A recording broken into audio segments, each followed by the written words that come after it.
आज आपण मस्तपैकी पालक वडी बनवणार आहोत. अगदी सोप्या पद्धतीने आणि कुणीही सहजपणे बनवू शकेल ही वडी आणि इतकी पौष्टिक होते. याची तुम्ही रस्सा भाजी बनवू शकतात. अशाच पद्धतीने मी अळूच्या वड्यांची भाजी देखील बनवलेली आहे. त्याची लिंक मी देणार आहे. तर चला सुरुवात करूया.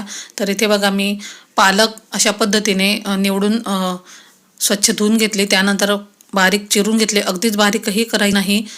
आता आपल्याला इथे मी 2 वाट्या चणा डाळीचं पीठ घेतलेलं आहे आणि अर्धी वाटी रवा घेतला होता. त्यानंतर तीळ टाकली आहे. यामध्ये तीळ ऑप्शनल आहे, तुम्ही स्किप करू शकतात. आलं लसूण आणि हिरव्या मिरचीचा ठेचा घातला आहे. जिरं टाकून घ्यायचं आहे. इथे हिरव्या मिरचीऐवजी तुम्ही लाल मिरची वापरू शकतात पूर्ण. त्यानंतर धनेपूड 1 चमचा, हळद अर्धा चमचा टाकलेली आहे.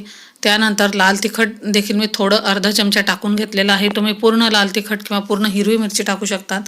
पाव चमचा गरम मसाला टाकायचा आहे. गरम मसाल्याऐवजी तुम्ही कांदा लसूण मसाला घालू शकतात किंवा कोणताही दुसरा सब्जी मसाला.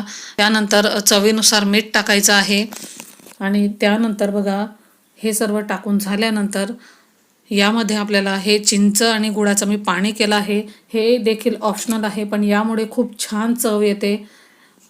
पालक वडी म्हणजे ही अगदी बनवल्याबरोबर संपेल इतकी छान तयार होते. त्यानंतर यामध्ये पालक टाकून घेतलेली आहे आणि आपल्याला हे छान आधी हे मिक्स करून घ्यायचं आहे आणि नंतर लागेल तसं पाणी टाकून याचा आपल्याला अगदी पातळही नाही किंवा अगदी घट्टही नाही असा गोळा तयार करायचा आहे.